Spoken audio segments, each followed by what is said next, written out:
What if? What if you had a friend who died without knowing Jesus as their personal Savior? What if he or she went to hell? What if one day you received a letter in the mail from beyond? A letter from hell. A letter from your friend in the flames of eternal torment. The following is a dramatic presentation. It was written by a fictitious high school student named Josh to a friend named Zach. Although Zach had every opportunity to tell Josh about Jesus, he didn't. They were best friends. They played soccer together, they went to classes together, they partied together, they shared their lives with each other. But there was one thing Zach held back from Josh: his personal relationship with Jesus Christ. The rest of the story is simple and sad. A few too many beers, a tragic drive home, a crash, a death, a funeral, a letter. Here is that letter in its entirety. A letter from hell.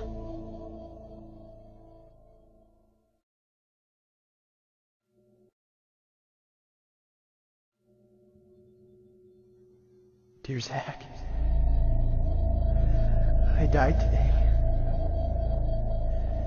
It's a lot different than I expected.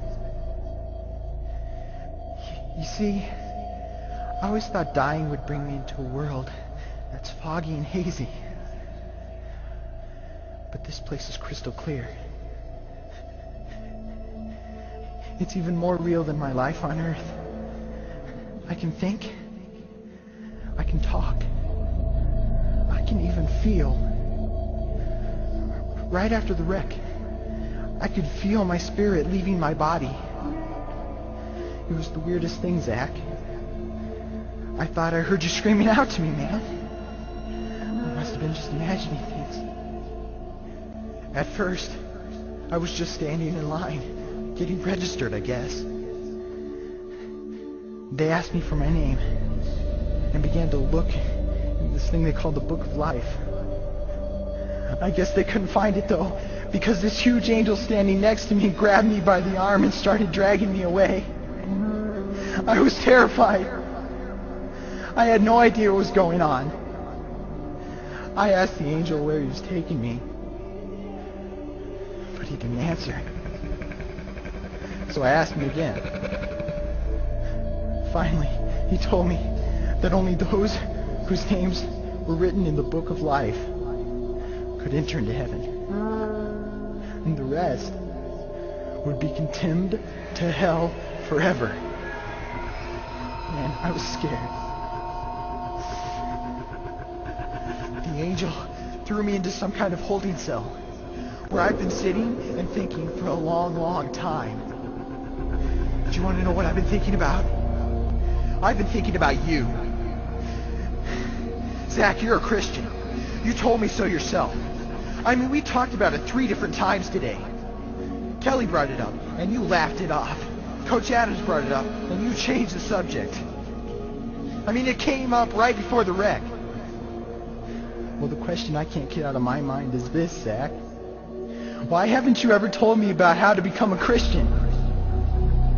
I mean, you say you're my friend, but if you really were, you would have told me about this Jesus, and told me how to escape this terrible place that I'm headed for. I can feel my heart pounding in my chest. The angels who have been chosen to cast me into hell are coming down the hallway. I can hear their footsteps. I've heard of this hell, Zach.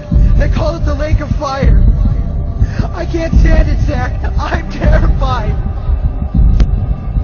No, the angels are at the door. Oh, no. No! They're coming in, and they're pointing at me. They're grabbing me and carrying me out of the room. I can already smell the burning sulfur and brimstone. I can see the edge of the cliff where hell burns. This is it. I am without hope. We're coming closer, closer, closer. My heart is bursting with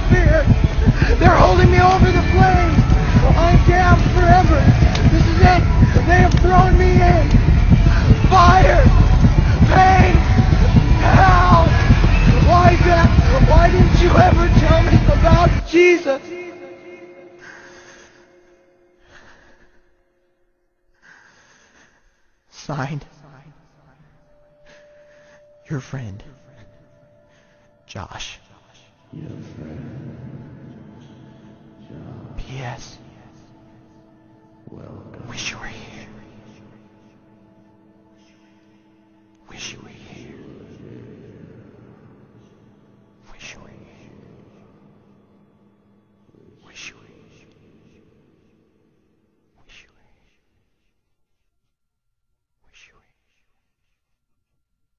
Wish you were here.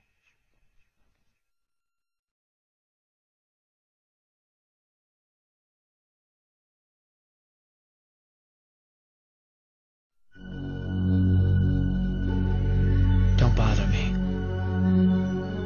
Don't bother me with souls to save. I have my own agenda. There's school to do, sports to play, important stuff to attend to.